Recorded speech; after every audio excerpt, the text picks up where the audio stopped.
Hello, ये है BA second year. ओ बेटा सुन, यहाँ पर हुआ क्या बताओगे?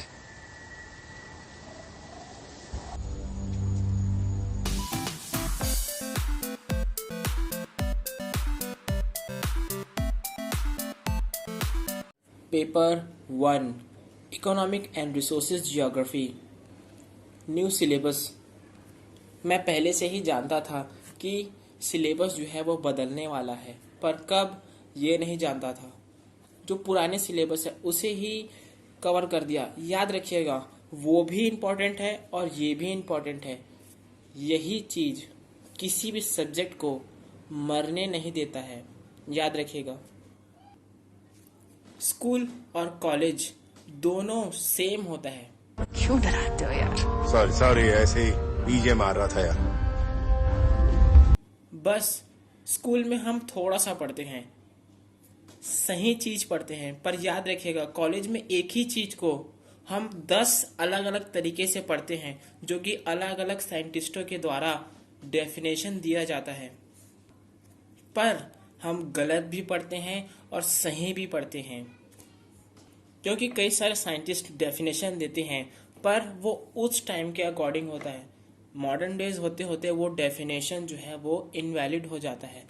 यही चीज होता है, हमेशा परिवर्तन होना ज़रूरी है।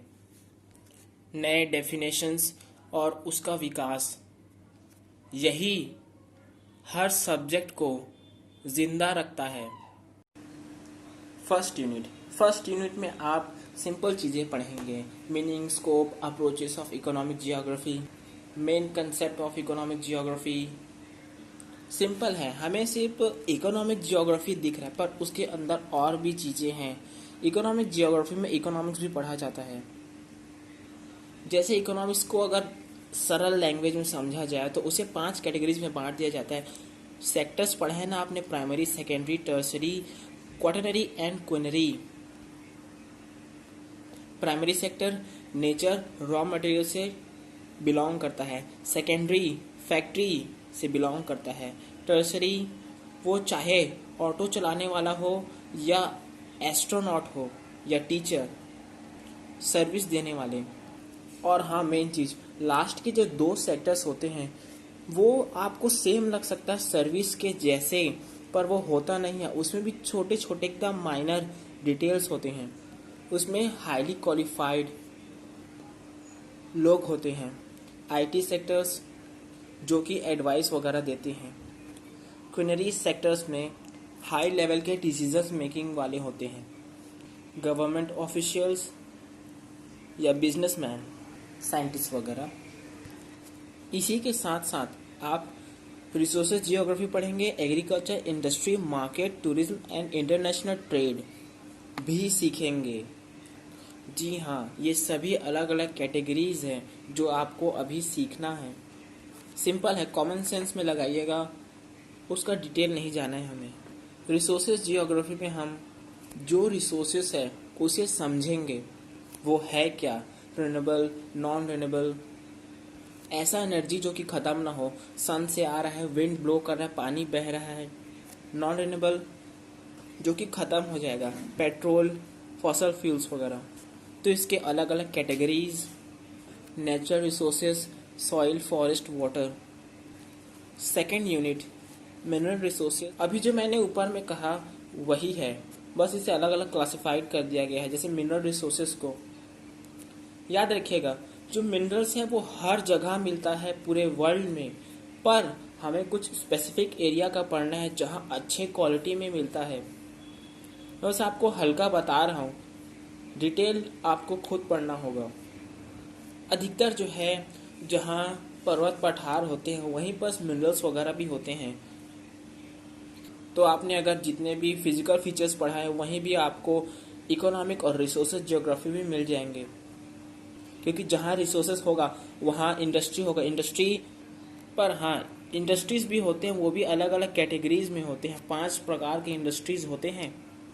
वही रिसोर्सेज कंजर्वेशन, उसे बचाना है एनर्जी को। कोई भी स्पेसिफिक एरिया है वहाँ आप कुछ भी ऐसे ही नहीं कुछ भी क्रॉप उगा सकते हैं। वो जहाँ राइस लगेगा वहाँ राइस होगा, जहाँ वीट है तो वहाँ वीट, शुगर कैन, टी। जो चाय पत्ती होता है आप उसे किसी भी जगह पे नहीं उगा सकते, उसके लिए टेरिस फार्मिंग करना पड़ता है। पानी बह के गिर जाएगा, पहाड़ों में होता है वो टेरिस फार्मिंग। शक्कर नॉर्थ इंडिया में आप नहीं उगा सकते, शुगर कैन, उसके लिए हाई टेम्परेचर चाहिए, जो कि साउथ इंडिया में बहुत अच्छी क्वालिटी के होते हैं। नॉर्थ में भी उगा सकते हैं पर वो मिठास आपको नहीं मिलेगा। थर्ड यूनिट सिंपल है, बहुत ही ज़्यादा, सच में बहुत ही ज़्यादा सिंपल है। बस इसमें कुछ साइंटिस्ट हैं उनके बारे में पढ़ना है, और वो भी कॉमन सेंस चीज़ें कहना चाहते हैं। जो भी एग्रीकल्चर जो है, एग्रीकल्चर सिर्फ फसल नहीं है, सिर्फ बीज है इसे बोया हो गया, नहीं, इसमें भी बहुत सारे वैरायटीज होते हैं।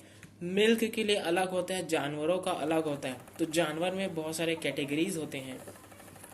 जो एग्रीकल्चर करने का तरीका होता है उसका भी कुछ क्षेत्र होता है, उसके लिए भी प्रॉपर क्लाइमेट कंडीशन चाहिए।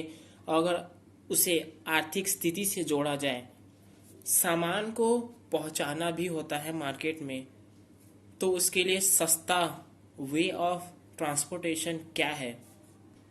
जितने का फसल ही नहीं है उतना तो उसे लाने और ले जाने में ही खर्चा हो रहा है, तो क्या होगा। तो इसी चीज़ों को ये तीनों साइंटिस्ट क्लासिफिकेशन करते हैं कॉमन सेंस के साथ। बस इन्होंने कठिन कठिन शब्द को यूज़ किया है। मैंने जो सेकेंड ईयर का वीडियो था पार्ट 2 वो मैंने आपको बता कर रखा है, पर नॉर्थ अमेरिका के प्रोस्पेक्टिव से चीज़ें वही हैं, पर किसी क्षेत्र का है, स्पेसिफिक एरिया का। जो इंडस्ट्रीज वगैरह होते हैं वो हर जगह नहीं होते, उसमें भी क्लासिफिकेशन होता है। जैसे इलेक्ट्रिसिटी हर जगह अवेलेबल नहीं होता, पर पावर बैंक है तो इसे अलग इंडस्ट्री कहा जाता है।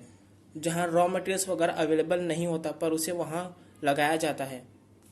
और कई ऐसे इंडस्ट्रीज होते हैं जो कि खास वहाँ पर मटेरियल मिलता है अच्छा क्वालिटी वाला, तो वर्ल्ड लेवल पे कहाँ है, जैसे कि इसमें सिलेबस में दिया गया है। तो पहले एग्रीकल्चर के बारे में बात करेंगे, फिर इंडस्ट्रीज के। मैं इनका जो डायरेक्ट डेफिनेशन है वो नहीं बता रहा हूँ, बस ये कहना क्या चाहते हैं वो आपको बता रहा हूँ। जैसे डरवेंट विटलसी कहना चाहते हैं, इन्होंने 4 पार्ट में डिवाइड किया है क्षेत्र को। रेगिस्तान में आप स्ट्रॉबेरी नहीं उगा सकते, उसके लिए क्लाइमेट, सूटेबल क्लाइमेट कंडीशन भी होना चाहिए। किसी क्रॉप को उगाया जाता है तो वही वहाँ उगाना चाहिए, तो बड़े पैमाने में होता है, इसलिए जहाँ जिस क्रॉप का दबदबा है वैसे ही। और भी चीज़ें हैं, मैंने आपको पहले ही बताया है। Theory of agriculture location, John Heinrich von Thunen, ये इन्होंने ट्रांसपोर्टेशन कॉस्ट के बारे में बताया है। ट्रांसपोर्टेशन सस्ता होगा तो लोकेशन महंगा हो सकता है। अल्फ्रेड वेबर, इन्होंने थ्योरी ऑफ इंडस्ट्रियल लोकेशन के बारे में बताया है। इंडस्ट्री और रॉ मटेरियल, उसका ट्रांसपोर्टेशन कॉस्ट, जो रॉ मटेरियल है उसे पहुंचाने का, ये सभी जो है एक बेसिक आइडिया है, कच्चा माल है। आप इसे डायरेक्टली किसी भी एग्जाम में लिख नहीं सकते, मैंने बस आपको आइडिया दिया है। समझ गए? वेजा फ्राई की रेसिपी है। गुड लक स्कॉट, फिक्र मत करो। ये जो है कॉमन है। यही सब चीज़ों को ध्यान से अगर आप रखेंगे तो आप समझेंगे कि इंडस्ट्रियलिस्ट कैसे पैसा कमाते हैं इतना सारा। अभी जो है हर कोई ऑनलाइन शॉपिंग करता है, मैं भी ऑनलाइन शॉपिंग करता हूँ, इसलिए शायद आप समझ सकते हैं। The world major industries, according to syllabus यहाँ कुछ दिए हैं, कुछ और भी ज़रूरी होते हैं। Iron and steel, textile, petrochemical and sugar industrial region of the world. ये चीज़ें जो हैं हर जगह मिलते हैं, पर अच्छे क्वालिटी में और ज़्यादा मात्रा में कहाँ मिलते हैं। जैसे iron and steel industry Germany, US, China, Japan, Russia. Textile industry India, Hong Kong, south Korea, Japan, Taiwan. और आईटी इंफॉर्मेशन जो है, इंफॉर्मेशन टेक्नोलॉजी, वो सिलिकॉन वैली, कैलिफोर्निया और बेंगलुरु इंडिया का फेमस है, याद रखिएगा। पेट्रोकेमिकल और शुगर, ये सभी चीज़ें मिलते हर जगह हैं, याद रखिएगा। पर सबसे ज़्यादा कौन इंपोर्ट एक्सपोर्ट करता है, प्रोड्यूस कौन करता है, और गुड क्वालिटी में। Fourth unit. अब जो भी चीज़ें हैं, जितने भी हमने रॉ मटेरियल्स वगैरह पढ़ा, उसे लाना ले जाना भी तो होगा ना। तो पुराने ज़माने में जो लोग थे, उन्होंने एक ही कॉन्टिनेंट में एक बड़ा सा रेलवे बनाया, पटरी बिछाया, जो कि अलग अलग इम्पॉर्टेंट जो सिटीज़ होते थे उसे जोड़ते हुए एक कॉन्टिनेंट के छोर से उसी कॉन्टिनेंट के दूसरे छोर पर होता था, जो कि हजार हजार किलोमीटर हो सकता है रेलवे लाइन। सिंपल है, इसमें आपको ये पढ़ना है कि कहाँ से शुरू होता है, कहाँ से ख़त्म होता है, कितना लंबाई है, इससे क्या डेवलपमेंट हुआ। अलग अलग कॉन्टिनेंट में अलग अलग कॉन्टिनेंटल रेलवेज हैं, जैसे कि एशिया में ट्रांस साइबेरियन रेलवे है, कनाडा में ट्रांस कैनेडियन रेलवे है, ऑस्ट्रेलिया में ऑस्ट्रेलियन ट्रांस कॉन्टिनेंटल रेलवे। इसी के साथ ही समंदर से भी इंपोर्ट एक्सपोर्ट होता है और हवाई से भी। समंदर से जाने वाला बहुत सस्ता होता है, हवाई अड्डे से एयरप्लेन से भेजने वाले बहुत ज़्यादा एक्सपेंसिव होते हैं। तो इसके लिए भी आपको अलग अलग कैटेगरीज पढ़ना होगा, नेशनल, इंटरनेशनल, कहाँ से जा रहा है। जहाँ पास बंदरगाह है उसके पास ही हिंटरलैंड भी होता है। तो ये सभी अलग अलग टर्म्स होते हैं। सिंपल है, कहाँ से आ रहा है, कहाँ से जाएगा, तो लोड करेगा कहाँ उसे, और उसे कहाँ जाके अनलोड होगा। बेसिक है, बस अलग अलग टर्म्स को यूज़ करके हमें कंफ्यूज किया जाता है। जो इंटरनेशनल ट्रेड होता है उसमें कुछ पैटर्न्स और ट्रेंड्स होते हैं। जैसे कि इंडिया में फ़ोन्स जो है बहुत चलते हैं, इसलिए एक कंट्री है जो फ़ोन लाते रहता है। कोई भी कंट्री किसी भी कंट्री पर ऐसे ही इंपोर्ट और एक्सपोर्ट को थोप नहीं सकता। अगर कोई कंट्री थोप रहा है तो उसे डंपिंग कहते हैं। ज़रूरत नहीं उसके बाद भी उसे वहाँ रख देना। कोई भी कंट्री बिना इंपोर्ट और एक्सपोर्ट के सरवाइव नहीं कर सकता। आप किसी भी कंट्री से डायरेक्ट ट्रेड ख़त्म नहीं कर सकते। जो लत लगा है उसे कम कीजिए। इसीलिए जो अलग अलग कॉन्टिनेंट के पास में जो कंट्रीज़ होते हैं वो अलग अलग ग्रुप्स बना लेते हैं, अलग अलग कंट्री मिलकर। जैसे कि साउथ ईस्ट एशिया, यूरोप का अलग है, अमेरिका का अलग है। तो जो इंडियन ओशन के पास जो 11 कंट्रीज़ हैं वो अपना अलग गुट बना लिए हैं। सिंपल, आप मुझसे ज़्यादा टैक्स नहीं लीजिएगा, मैं आपसे ज़्यादा टैक्स नहीं लूँगा या फ्री कर दूँगा। और साथ में एक इम्पॉर्टेंट चीज़, बहुत ही ज़्यादा इम्पॉर्टेंट चीज़, LPG, लिबरलाइजेशन, प्राइवेटाइजेशन, ग्लोबलाइजेशन। इसके जो है कुछ इम्पैक्ट्स होते हैं किसी भी नेशन पे। पॉलिटिकल, इकोनॉमिक, कल्चर, तीनों का अपना अलग अलग इम्पोर्टेंस है और अलग अलग डिसएडवांटेज है। कोई कंट्री आके वहाँ इंडस्ट्री लगाता है जिससे उस एरिया का जो कल्चर होता है वो अफेक्ट होता है। जैसे कि कुछ मेजर ट्रेड ब्लॉक्स हैं, लिफ्टा, EEC, ASEAN, association south east Asian nation, Latin America free trade association, European economic community. इनके सिंपल पढ़ लीजिएगा कब बना है, किनके द्वारा बना गया है। अकेले नहीं बना जाता, अलग अलग कंट्री मिलकर ग्रुप बनाते हैं और इन सभी का अपना खुद का करेंसी होता है किसी का। और हाँ, ग्लोबलाइजेशन का इफेक्ट क्या होता है किसी भी डेवलपिंग कंट्री में, डेवलप्ड नहीं, डेवलपिंग कंट्री में। 5th यूनिट वही simple, conservation of resources, evolution of the concept, principle, philosophy and approaches to conservation, resources conservation and policy making, sustainable development। अभी जो है हम नियम पढ़ेंगे, कुछ विचार पढ़ेंगे, उसे तरीका पढ़ेंगे। जो तरीके होते हैं किसी भी कंजर्व करने के लिए नेचुरल रिसोर्सेज को, वो अलग अलग होता है। किसी को एकदम एक्सटेंस केयर चाहिए तो कोई ऐसे ही। इसके लिए कुछ नियम वगैरह बनाए जाते हैं, पॉलिसी मेकिंग। और जो भी डेवलपमेंट हो रहा है वो टिकाऊ है कि नहीं, कितना समय तक चलेगा। तो इसमें आपको अलग अलग विचार पढ़ने को मिल सकता है अलग अलग साइंटिस्टों के द्वारा, जो कि इसमें दिया नहीं गया है, हो सके आपको कॉलेज में बताएंगे। सिंपल है, ये सभी चीज़ें आप पढ़ रहे हैं, बस इसे अलग अलग कैटेगरी कर दिया गया है। इतने सालों का एवोल्यूशन है तो अलग अलग थ्योरीज वगैरह होंगे। हर जाना हमेशा की तरह स्टूडेंट्स को भुगतना पड़ता है, तो इसी से आप अलग अलग थ्योरी बनाएंगे, तभी तो आप अलग साइंटिस्ट, एक साइंटिस्ट के दूसरे साइंटिस्ट को थॉट्स जो होते हैं उसे आप काट पाएंगे, पर सार्थक होना चाहिए।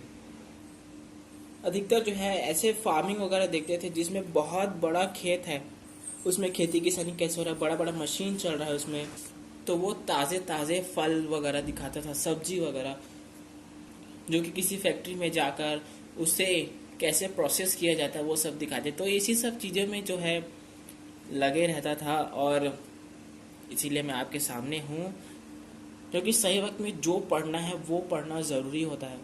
ऐसे बहुत सारी चीज़ें हैं जो इसमें बताना है, पर वीडियो की समय के कमी के कारण मैं आपको ज़्यादा पका नहीं रहा हूँ, और जो थोड़ा स्पीड जो है उसके लिए सॉरी।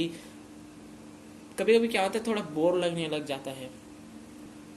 अंत में सेम है और सिंपल है, बस इसे अलग अलग क्लासिफिकेशन कर दिएगा, तो टर्म्स को आपको ध्यान रखना है। बस मुबारक हो, आप इंडिया का जो सिस्टम है उसे कैसे सॉल्व कर सकते हैं और उसका कारण क्या है वो आप सीख गए हैं। इससे भी बड़ा कोई जोक होगा? हम तैयार हैं। हेलमेट पहन ले सुरमा। नहीं सीखे हैं तो जब आप डिटेल पढ़ेंगे तब आप सीख जाएंगे। ये सभी चीज़ें जो हैं वो दूर से बढ़िया दिखते हैं, पर जिस तरीके के हालात इंडिया में अभी हुए हैं ये वही है, क्योंकि इंडिया में जो है इतने गरीब किसान रहते हैं कि वो ऐसी चीज़ें अफोर्ड नहीं कर सकते, और हमने हिस्ट्री में भी पढ़ा है कि कैसे। अब तुम क्या करोगे? अभी सोचा नहीं। 1000 साल में पहली बार मेरी कोई मंजिल नहीं, हाँ पर सवारी जरूर है। दड़ियल बाबा चल रहा है ना? रब राखा, बस दुआओं में याद रखना। Life in a world that keeps changing. Think that it's progress you're making. Copy and paste pretty faces all the time. Pictures so perfect we play through only 'cause you set up the angle.